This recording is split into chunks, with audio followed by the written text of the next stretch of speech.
And good morning and welcome to another bicycle live stream. Must be time for another one of these.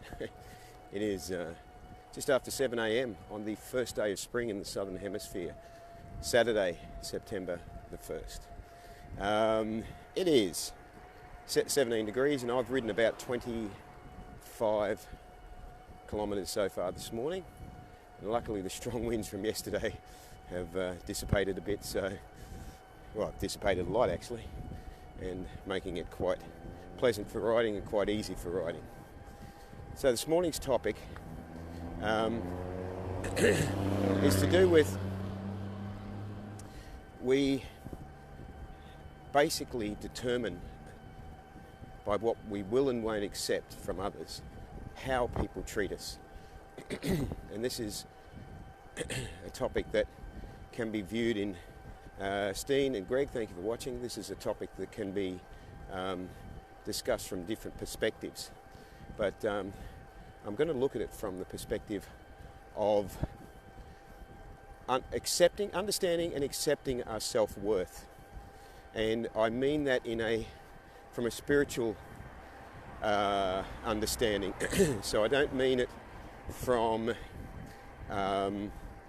Anadi, thank you for watching. I don't mean it from the misunderstanding that most people have of self-worth, which is that it's related to a false identification of ourselves as being the body. The self-worth that I'm talking about is understanding our true value as a unconditionally loved spirit soul who is perfect at the core. We are perfect and always are, always have been perfect at the core, and are worthy of perfect love. This gets very mistaken and misunderstood in this world, and I see way too many examples of people accepting way less than the happiness that we are all born into a birthright of.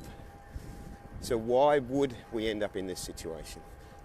Kirsten, is it Kirsten? Raphael, Stephen, thank you for watching. Stephen, my God, he's alive. Haven't seen you in ages. So why do we accept or tolerate behaviour from others that is less than what our worth is? Well, and morning Danielle, how are you? I hope you're having a good morning so far. Well, we accept it when we don't understand what our true identity is, and then that puts us in a position of basically being very confused about what our worth is, and then basically being very confused about what our lot in life is and what our purpose in life is. So it sets up a chain of events. It starts quite early in our life, because our primary examples of wisdom are also very confused themselves. The people around us in our lives that are giving us direction, that are teaching us lessons. And good morning, Raphael Haribol. These supposed teachers, our parents, our elders, maybe our actual teachers at school, themselves have become confused and misunderstood the meaning of life. And Lena, thank you for watching. And so this sets up a pattern of passing that on to the younger folk, who also end up with a distorted understanding of what life is all about. Sadly, for the majority of people on the planet, they end up growing up into a conditioning, a belief that life is all about self-service, about looking after ourselves, and that somehow by doing that we will then find happiness from that. When in fact statistics and observation show that the more the person gets, the more the person tries to be selfish and focus on themselves, the less happy they are. That in fact our happiness is derived from service to others, and that this is serving the community and serving our spiritual need to be of service and to connect on a spiritual level. Belinda and Dee, thank you for watching. So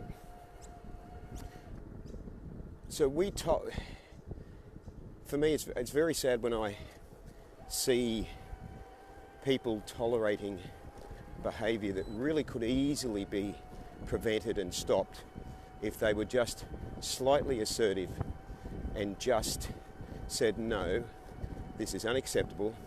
I will not permit this this sort of behaviour from you.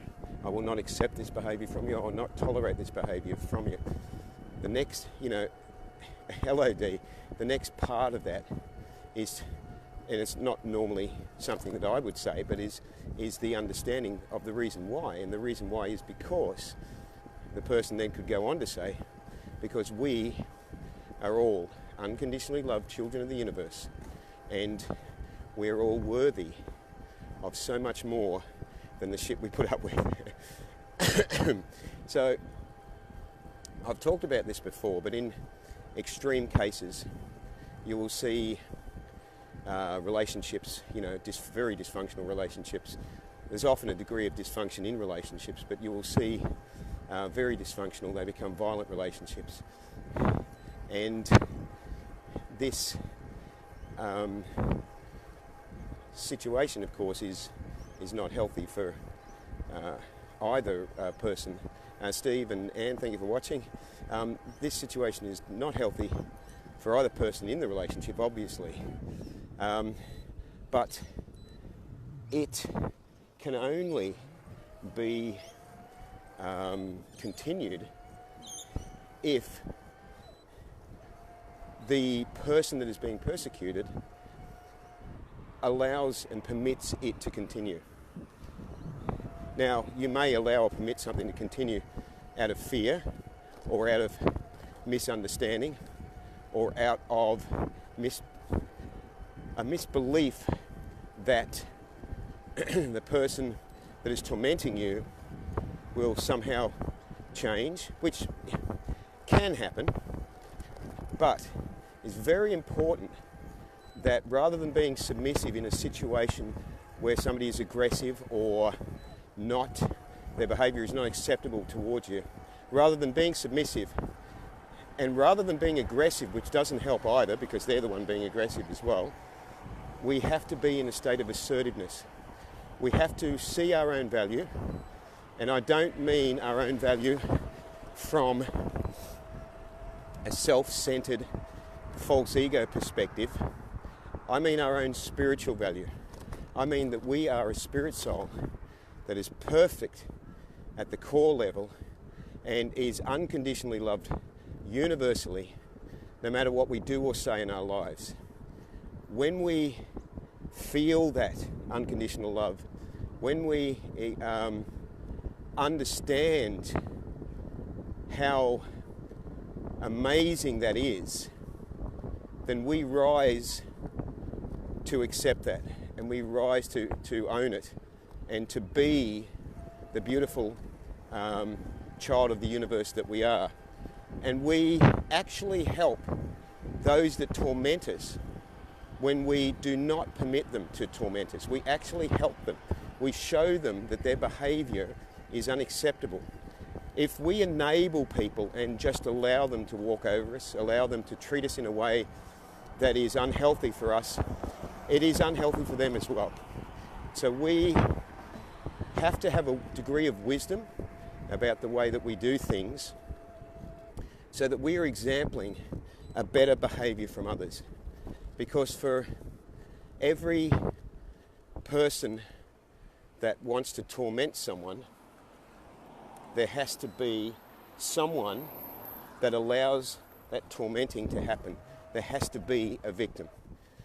At some point, the victim has to say enough is enough and has to say, no, I deserve to be loved, accepted and treated in accordance with the perfect spirit soul that I am on this planet, in my spiritual journey, looking for eternal happiness. So it's okay to end up in a situation inadvertently or accidentally, not knowing. Morning, Helen, and yes, happy first day of spring, or day one, thank you. It's okay to end up in a situation accidentally because we misjudge the character of a person that we're associating with, for instance. That's a lesson in itself, that we've ended up in a situation that we find is not healthy. That can happen. I've done it, and I've seen plenty of other people do it. That can happen. However, when we awaken to that situation and we say, okay, I realise that this connection I have with this person is not healthy, it's what we do from that point of awareness onwards that is crucial. So do we use our wisdom to work with that awareness that we've become aware of, that the connection we have with the person is unhealthy? Do we continue to enable it so that person continues to act in a way that is not healthy towards us and is not healthy for them either? This is where a degree of courage comes in, and the courage actually comes from the wisdom. So when we understand that we are perfect children of the universe, we're actually, in the way that we act, we're perfectly imperfect, but at our core, we are perfect spirit souls. When we feel this, when we accept this, that changes immediately what we do and don't accept into our life. It changes the energy that we give out, because things work by energy, attraction and repulsion. And it therefore changes the sort of people we bring into our life. So if you want a measure of where you are at life, where you are with your energy levels, the sort of energy that you're radiating, have a look at the sort of people that are coming in and out of your life. And it's like a barometer of where you're at, and it helps you to then sort of work with that to work on changing that if you're not happy with the way things are going. So remember, we always have the power to decide. This is free will. Free will is powerful beyond what we give it credit for. We have the power to decide what we do and don't accept by the way that we react and respond to the situations in our life. That's where our power is.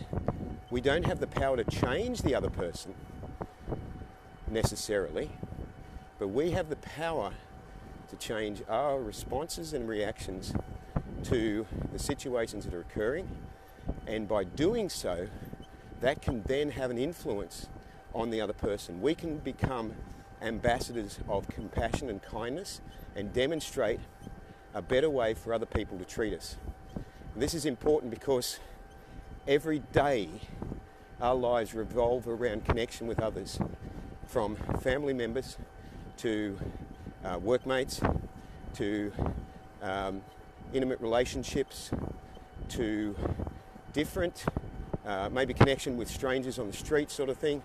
Any of these situations are occurring to us on a daily basis, and we are determining who we're attracting into our life and what sort of behaviour we will tolerate from them.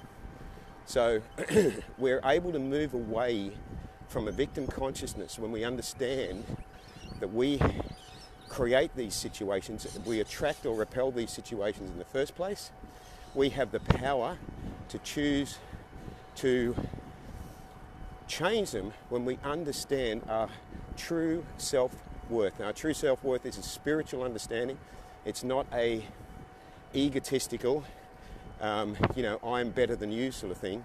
It's an understanding that we are all perfectly loved children of the universe.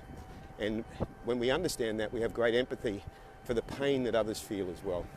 And we wish them the best in their lives, hoping that they can also be at a point of peace and a point of finding what we're all looking for, the meaning of life, which is eternal happiness. And Helen says, I am so fussy who comes into my life. And so we should be. We should be.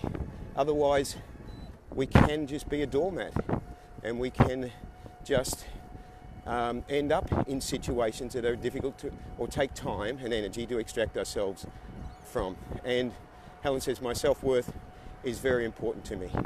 Yes, and that is one of the key messages of this live stream this morning, self-worth, but I'm talking true, I'm making a distinction here, true self-worth coming from a spiritual understanding, not the self-worth that's perpetrated around the world by so many self-help practitioners who would have you believe that you are the greatest thing on the planet from a false ego perspective.